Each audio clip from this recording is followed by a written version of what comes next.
이제는 코로나가 한 9개월 정도 지나니까 1단계의 사회적 거리두기는 그냥 일상이구나. 이때는 우리가 좀 모여서 함께 예배를 정말 드리고 함께 기도하는 일을 정말 해야 되는 것이구나, 이런 생각을 참 많이 하게 되었습니다. 우리가 방역을 잘 지키고 그 테두리 안에서 우리가 하나님을 예배하는 일, 또 함께 하나님께 기도하는 일, 이런 일을 통하여 우리의 신앙을 굳건하게 세워나가는 저와 여러분의 삶이 되기를 간절히 기도합니다. 자, 오늘부터는 이제 7 교회에 보내는 편지라고 하는 주제로 오늘부터 그리고 이번 한 주간 있는 종교개혁 새벽 기도회의 말씀을 7 교회에 대한 이야기를 나누게 될 것입니다. 그 이유는 교회는 하나님의 꿈입니다. 교회는 그리스도의 몸입니다. 우리가 이 교회가 무엇인가를 알아야 하는 상황에 놓여 있기 때문에 우리가 이 교회에 대한 이야기를 함께 나누고 싶은 겁니다. 아마도 오늘날 한국교회는 역사상 가장 큰 추락을 하고 있는 교회 중 하나라고 생각합니다. 교회 내부에서 바라보는 교회와 교회 외부에서 바라보는 교회는 대단히 다른 시대를 살아가고 있습니다. 우리는 어떻게 모일 것이고 어떻게 다음 세대의 신앙을 전수할 것인가, 여기에 깊은 고민이 있다면 외부에서 바라보는 교회는 대단히 이기적이거나 목회의 대물림이라고 하는 것이나 사회의 아픔에 공감해주고 있는가, 이런 질문을 오늘 교회들에게 던지고 있습니다. 우리는 우리 자신을 새롭게 돌아보면서 뼈아픈 반성이 필요하면 해야 하고 새롭게 거듭나는 도전이 필요하면 해야 되는 때, 그것이 오늘 우리가 살아가는 때가 아닌가 생각합니다. 그래서 오늘은 요한계시록에 있는 7 교회 중 첫 번째 교회에 대한 이야기를 나누고 싶은 것입니다. 그런데 우리가 요한계시록을 다루다 보니까 알아야 할 것들이 굉장히 사실은 많습니다. 먼저는 요한계시록의 문학적 형태입니다. 그건 묵시문학이라고 하는 것입니다. 예를 들면 다니엘서 같은 것도 마찬가지인데, 묵시문학이란 한 시대의 문학적 표현, 어떤 이야기와 목소리를 내는 것이 어려워서 자유로운 표현이 어려운 때, 예를 들면 우리 같으면 일제치하에 있는 때, 이런 때에 사람들이 수많은 상징들을 사용해서 이야기를 끌고 나갑니다. 그래서 요한계시록은 수많은 상징들을 담습니다. 이걸 어떻게 이해하냐면 그 시대의 문화와 상황을 이해하지 못하면 그래도 요한계시록을 이해하기가 어려운 것입니다. 이게 묵시문학이라는 것의 특징입니다. 자, 이런 상황 속에서 에베소 교회의 이야기를 먼저 해보도록 하겠습니다. 자, 주님께서는 에베소 교회에 편지하라, 이렇게 이야기를 하시면서 주님의 모습을 보여줍니다.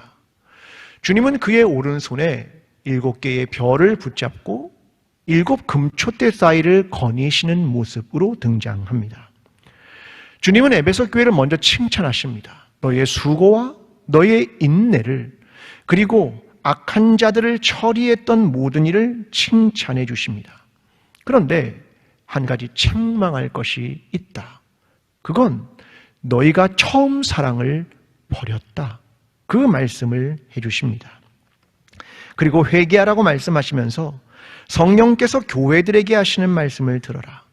내가 이기는 자에게는 낙원에서 생명나무 열매를 먹게 해주겠다. 이렇게 말씀하셨다는 내용이 오늘 에베소 교회를 향한 편지였습니다. 우리는 먼저 2가지를 알고 시작해야 됩니다. 첫 번째는 뭐냐면 7개의 교회들에게 성령이 교회들에게 말씀하신다, 이 구절입니다.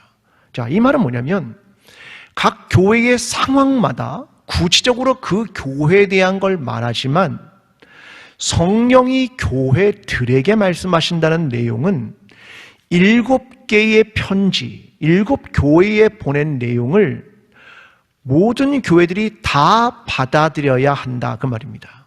자, 이 말을 정리하면 이런 말이죠.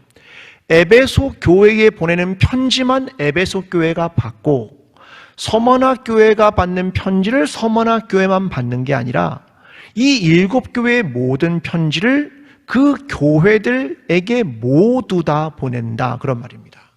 그러니까 7교회의 말씀을 우리가 다 들어야 한다, 그 말씀입니다. 두 번째 내용은 형식입니다. 이 편지의 형식은 첫 번째는 편지하라는 명령, 두 번째는 그리스도의 모습, 세 번째는 교회에 대한 칭찬, 네 번째는 책망, 다섯 번째는 경고, 여섯 번째는 이기는 자의 상급, 일곱 번째는 깨우치는 말, 이런 형태로 비슷한 형식으로 7개의 편지를 썼다라고 하는 내용입니다. 자, 우리는 이 중에서 예수 그리스도의 모습과 그의 칭찬과 그의 책망과 이기는 자, 여기에 대한 이야기를 여러분과 함께 나누어 보려고 하는 것입니다. 자, 먼저 에베소라는 도시를 알아야 합니다. 이 도시는 아시아의 수도로서 정치, 교통, 무역, 문화들이 발생했습니다. 그곳은 우리가 아는 파르테논 신전 크기의 4배가 넘는 아데미의 신전을 가지고 있었습니다. 그러니까 굉장히 많은 신들을 섬겼던 곳이고 이교도들과 신비주의가 만연했던 곳이고 교회로 보면 영지주의라는 이단들과 거짓 선지자들이 많았던 곳입니다. 사람들의 왕래가 빈번했던 도시였기 때문입니다. 바울은 그곳에 가서 복음을 전했습니다. 3차 전도 여행 때 에베소 교회에 복음을 전하고 교회가 세워지고 3년 정도 거기서 목회 사역을 해서 가장 길게 목회 사역을 했던, 그래서 마음속에 늘 사랑했던 교회 중에 하나가 이 에베소 교회입니다. 자, 이러한 상황이 에베소의 상황입니다. 자, 그런데 이것과 함께 또 하나 알아야 될 게 있습니다. 이 요한계시록을 읽으면 사람들이 이렇게 생각합니다. 이것은 로마의 박해가 굉장히 심했을 때 쓰여진 책이야. 맞습니다. 그래서 사람들은 이렇게 이해합니다. 아마 네로 황제가 박해했을 때에 이 책이 쓰여진 것 같아, 이렇게 생각하지만 그렇진 않습니다. 왜냐하면 요한계시록을 읽다 보면 황제 숭배라는 게 굉장히 두드러지게 등장합니다. 근데 네로 황제 때는 황제 숭배를 요청하지 않았답니다. 그 학자들은 어떻게 이해하냐면 주후 90년 중반에 도미티아누스 황제 때 이 요한계시록이 쓰여졌다고 생각합니다. 그때의 상황은 첫 번째는 이겁니다. 박해가 있었다. 이게 첫 번째입니다. 또 하나 알아야 될 게 있습니다. 그건 뭐냐면 대대적인 박해와 함께 신앙의 타성에 젖은 사람들에 대하여 하고 있다. 이걸 알고 있어야 됩니다. 예를 들면 에베소 교회의 첫상을 버렸다는 이야기나 라오디게아 교회에 뜨겁거나 차갑거나 하라는 이야기는 그 당시 교회에 있는 교인들이 신앙이 타성에 젖어 있었다, 이걸 반영하는 말입니다. 그러니까 두 가지죠. 그들이 박해를 통해서 함께 예배드리지 못하는 상황, 또 하나는 신앙의 타성에 젖은 것, 이 두 가지가 지금 7교회의 상황이었다는 겁니다.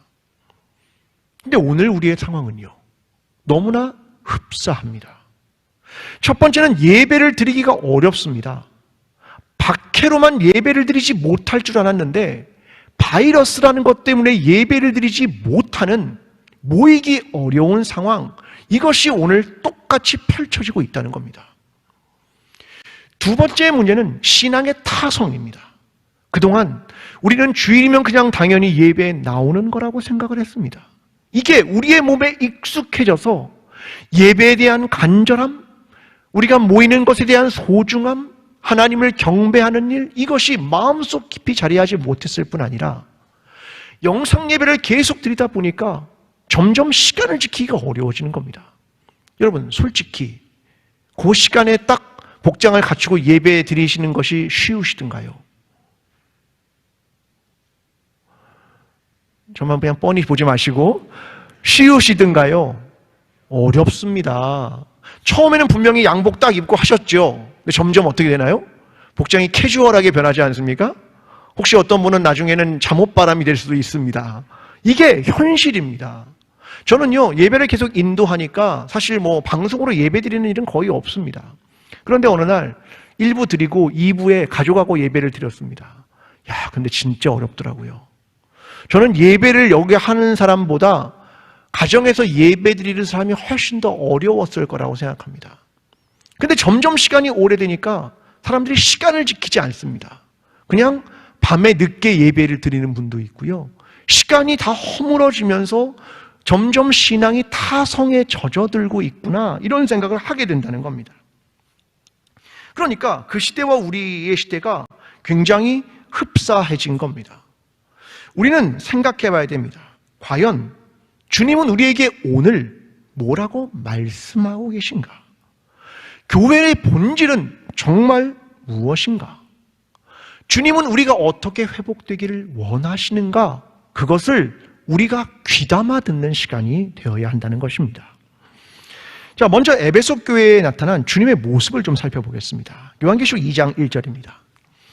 에베소 교회의 사자에게 편지하라. 오른손에 있는 7뼈를 붙잡고 7 금촛대 사이를 거니시간 이가 이르시되. 자, 주님의 모습을 그립니다. 어떤 모습입니까? 오른손에 7뼈를 붙잡고 7 금촛대 사이를 걷고 계신 주님, 이것을 설명하고 있습니다. 자, 이 말은 주님의 관심이 어디 있냐, 이걸 보여주는 겁니다. 자, 주님의 관심이 어디 있습니까? 자기 백성에게. 이것을 설명하는 겁니다. 자, 신명기 32장 9절에 이렇게 말합니다. 여호와의 분깃은 자기 백성이라. 무슨 말입니까? 내 분깃이 있다. 나에겐 기업이 있어. 그게 뭐다? 내 백성이야. 이게 하나님의 관심이라는 겁니다. 여러분, 예수 그리스도의 관심은 다릅니까? 요한복음 10장 15절이 이렇게 말합니다. 아버지께서 나를 아시고 내가 아버지를 아는 것 같으니 나는 양을 위하여 목숨을 버리노라. 주님의 관심이 어디 있습니까? 양에게 있다. 내 백성에게 나는 관심이 있어, 그 말입니다. 예수 그리스도가 십자가에서 죽으셨습니다. 무엇을 위해서요? 자기의 명예를 위해서요? 새로운 땅을 위해서요? 내가 더 많이 다른 사람에게 존경을 받기 위해서요? 아닙니다. 내 백성을 위하여. 이게 주님의 관심이라는 겁니다. 여러분, 바울은요, 에베소 교회에 정말 깊은 관심이 있었습니다. 그가 마지막 죽으러 가면서 로마로 이송될 때 마지막 보고 싶었던 사람들이 있었습니다. 누구냐면 에베소의 장로들입니다. 가장 오래 사역했던 그 장로님들을 보고 싶다. 그래서 그들을 부릅니다. 그래서 사도행전 20장 32절에 이렇게 말합니다. 지금 내가 여러분을 주와 및 그 은혜의 말씀께 부탁하노니 그 말씀이 여러분을 능히 든든히 세우사 거룩하게 하심을 입은 모든 자 가운데 기업이 있게 하시리라. 바울의 마지막 관심이 누구냐면 에베소 교회였습니다. 그래서 내가 주님과 그의 말씀에게 여러분을 부탁합니다. 주님이, 그의 말씀이 여러분을 등이 든든히 세우실 것입니다. 이 이야기를 바울이 마지막으로 죽음을 앞서가면서 한 말입니다. 여러분, 정약용이 목민심서라는 책을 썼습니다. 이것은 지방에 있는 수령들을 위한 지침서입니다. 여기에 72가지의 덕목을 말하는데요. 그 중에 첫 번째가 이런 겁니다. 수령의 부임.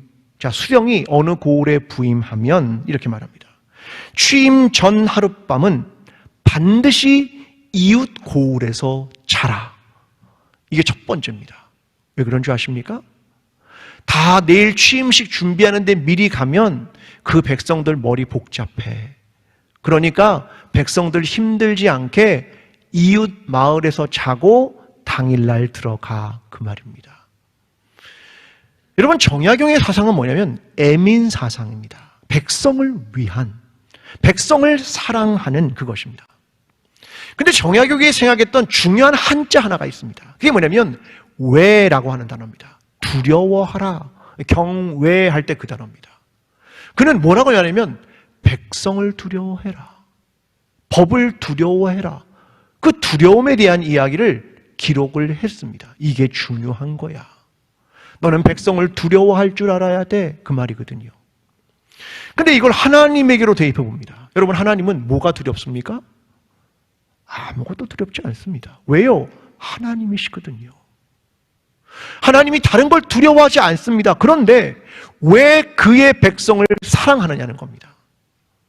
그건 그 안에 사랑이라는 본질이 있어서 그렇습니다. 하나님이 자기 백성을 너무나 사랑합니다. 자발적으로 하나님은 고난과 죽음과 십자가를 결정하셨다는 겁니다. 이게 하나님이 저와 여러분에게 갖는 하나님의 저 밑바탕에 있는 마음입니다. 주님의 관심은 에베소 교회와 자기 백성인 교회에게 있었습니다. 그분은 하늘에 계신 분이지만 이 땅에 있는 교회와 이 땅에 있는 역사와 이 땅의 사람들을 구원하기 위한 것이 그분의 관심이고 그분의 마음이었다는 사실입니다. 오늘 주님은 저와 여러분에게 관심이 있습니다.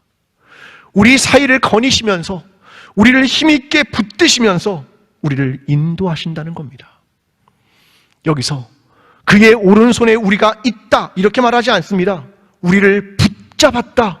이 말은 특별한 하나님의 가호가 있다 그 말입니다. 오늘 하나님은 저와 여러분에게 커다란 관심과 우리에게 특별한 가호로 우리를 붙들고 계시는 하나님이심을 믿습니다. 그 하나님을 의지하며 하나님께서 우리에 대한 마음을 우리가 알고 우리도 하나님을 끝까지 붙들게 되는 저와 여러분의 삶이 되기를 간절히 기도합니다. 오늘 본문 2절과 3절입니다. 내가 내 행위와 수고와 내 인내를 알고 또 악한 자를 용납하지 아니한 것과 자칭 사도라 하되 아닌 자들을 시험하여 그의 거짓된 것을 내가 드러낸 것과 또 내가 참고 내 이름을 위하여 견디고 게으르지 아니한 것을 아노라. 자, 주님의 칭찬이 시작됐습니다. 여기서 중요한 단어는 행위라는 단어입니다. 자, 행위란 그 뒤에 있는 수고와 인내를 다 포함하고 있는 단어입니다. 자, 이걸 이렇게 바꿀 수 있습니다. 내가 너의 믿음을 칭찬한다 이 말입니다. 내가 너의 행위를 칭찬한다. 그런 말을 사용하고 있는 겁니다. 근데 그 다음 단어는 이겁니다. 수고. 자, 이 수고란 피를 흘리며 쓰러질 정도로 고통을 당하는 것, 이게 수고입니다. 인내, 박해에 대한 적극적인 신앙의 태도, 이게 인내입니다. 그러니까 박해 때문에 견디고 이것 때문에 이겨내고 적극적인 신앙을 가지고 지켰던 것, 이게 수고와 인내라는 말입니다. 내가 이것을 너에게 칭찬한다. 너의 행위를, 수고와 인내를 내가 칭찬한다. 이게 주님의 말씀입니다. 근데 언젠가부터 교회들이 착각하는 게 있었습니다. 저도 역시 그런 착각을 했습니다. 수고라고 하는 단어입니다. 우리는 수고 그러면 일을 하고 사역을 해야 한다고 생각합니다. 내가 어떤 일을 열심히 하면 하나님이 영광을 받을 거라고 생각을 합니다. 여러분, 그런데 오늘 우리는요, 코로나 이후에 어떤 사역도 하기 어려워졌습니다. 하나님이 멈추게 하는 겁니다. 일, 사역, 이걸 하나님이 그냥 멈추신 겁니다. 이런 생각을 해봤습니다. 인간이 하나님을 위해 어떤 일을 할 수 있을까? 피조물이 창조주를 위해 어떤 일을 할 수 있을까? 하나님은 인간을 위해 십자가를 지시고 죽으심으로 우리를 구원하시는 일을 행하셨습니다. 그런데 우리는 어떤 일을 행하냔 말입니다. 주님은 이렇게 오히려 말씀하셨습니다. 마태복음 6장 28절에서 또 너희가 어찌 의복을 위하여 염려하느냐? 들의 백합화가 어떻게 자라는가 생각해보라. 수고도 아니하고 길쌈도 아니하느니라. 얘들아, 수고하려고 하지 마. 길쌈하려고 하지 마. 자, 마태복음 11장 28절은 뭐라고 말합니까? 수고하고 무거운 짐진 자들아 다 내게로 오라. 내가 너희를 쉬게 하리라. 근데 우리는 어떻게 합니까? 뭔가를 수고해야 된다고 자꾸 생각하는 겁니다. 여러분, 에베소 교회에 말한 수고가 뭐라고요? 박해를 견디는 겁니다. 진정한 수고는 그것이다. 여러분, 우리는 우리의 기존의 생각을 내려놔야 됩니다. 뭔가를 열심히 일하고 열심히 사역하고 이거 아니라는 말입니다. 오히려 이때를 잘 견뎌야죠. 여러분, 어떤 일을 하고 사역을 하는 건 자꾸 사람들이 자기의 만족과 자기 성취를 하려고 하는 겁니다. 하나님이 이때에 원하시는 건 뭐냐면 이 어려움들을 견뎌내고 믿음을 지켜내는 것, 이것을 가지고 수고했다라고 칭찬해 주신다는 겁니다. 에베소 교회에 이렇게 말씀하시는 겁니다. 잘하고 있어. 잘 견디고 있었어. 무슨 일을 안 했다고 생각하지 마라. 내가 너에게 원하는 건 일이 아니라 믿음을 지켜내는 거야. 이렇게 말씀하시고 계신 겁니다. 사랑하는 성도 여러분, 잘하고 계셨습니다. 여러분을 칭찬합니다. 그동안 믿음을 잘 지키셨습니다. 이것이 우리의 수고가 될 것입니다. 주님이 우리에게 그렇게 말씀하시는 겁니다. 여러분 옆 사람에게 이렇게 한번 격려해 주겠습니다. 잘 견디고 계십니다. 네, 힘을 내십시오. 네. 지금 우리의 수고는 바로 이것입니다. 주님은 또 하나를 칭찬하십니다. 6절.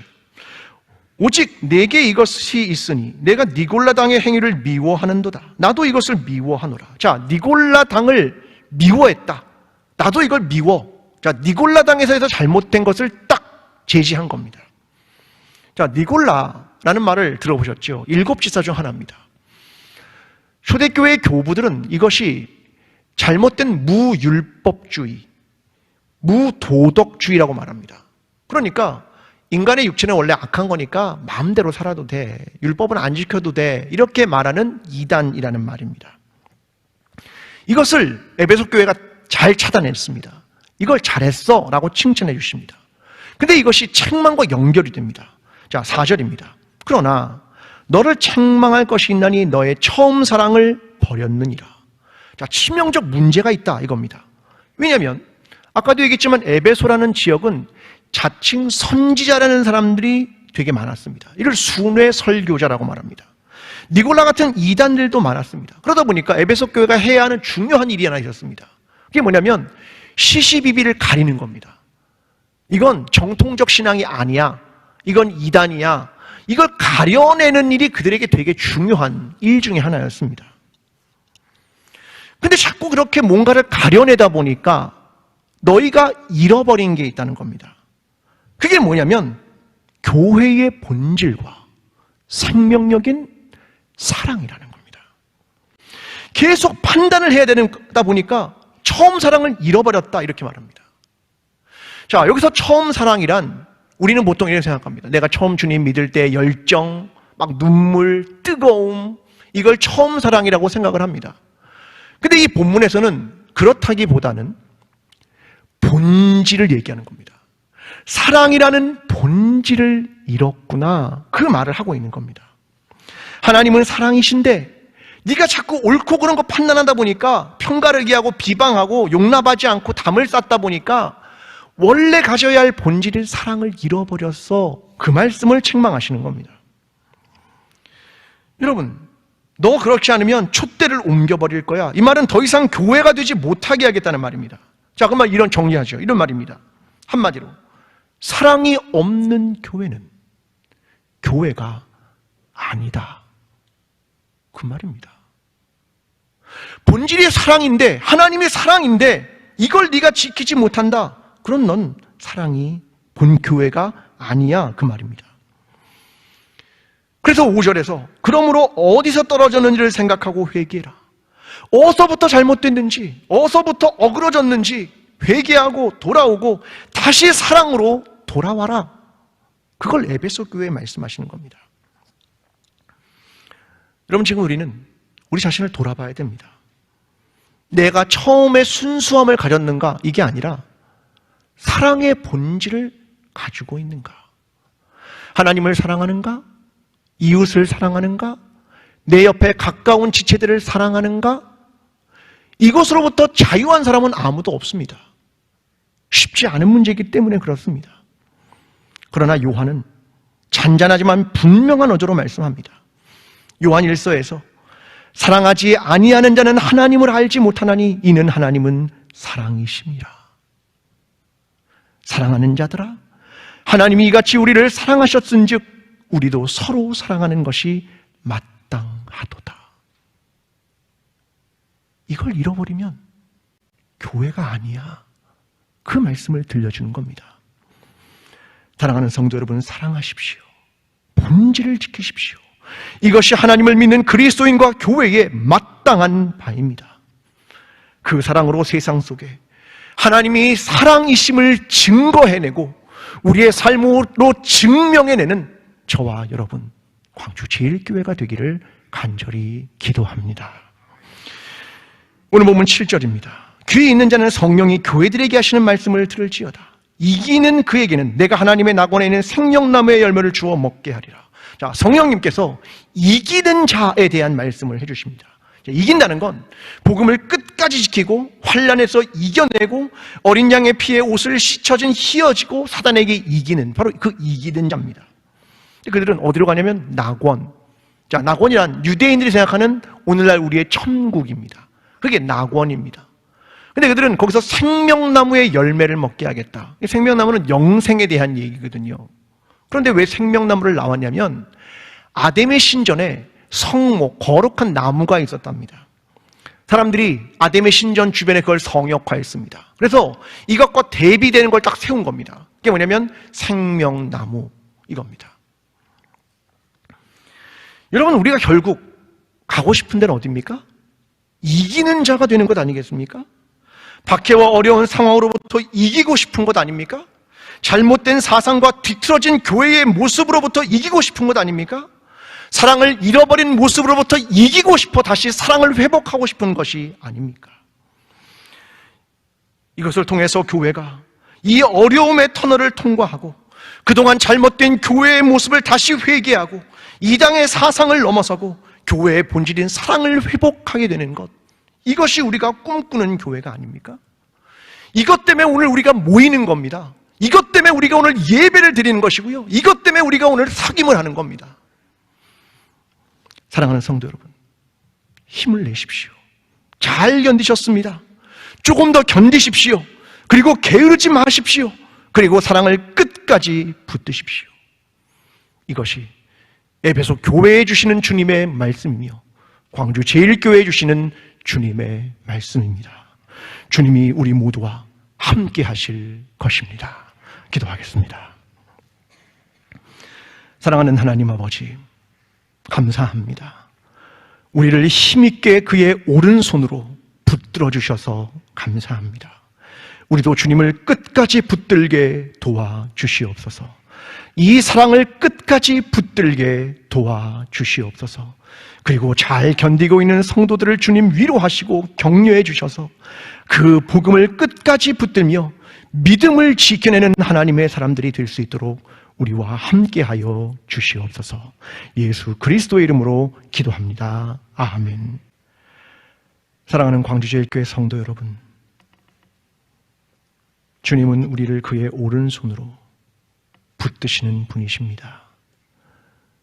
우리도 주님을 끝까지 붙들어야 합니다. 왜냐하면 하나님에게 생명과 소망이 있기 때문입니다. 오늘 우리 자신을 돌아보고 우리가 일을 하려고 했는지 사랑을 하려고 했는지를 살펴보십시오. 잘못된 사상들을 거절하십시오. 그리고 본질인 하나님과 이웃을 사랑하는 그리스도인과 교회가 되십시오. 주님이 우리로 하여금 이기도록 도우실 것입니다. 이제는 우리를 위해 자신의 생명을 버리고 십자가를 지신 예수 그리스도의 은혜와 자기 백성을 인도하신 하나님 아버지의 사랑과 오늘도 수고와 인내로 그 길에 힘을 주시는 성령님의 교통하심이 복음과 사랑을 끝까지 붙들며 살아가기를 소원하는 이 예배를 함께 드리는 모든 예배자들 위해, 그리스도의 몸된 교회가 되기를 원하는 광주제일교회 위에, 회복을 원하는 나라와 민족 위에 지금부터 영원까지 함께 하시기를 간절히 축원하옵나이다. 아멘.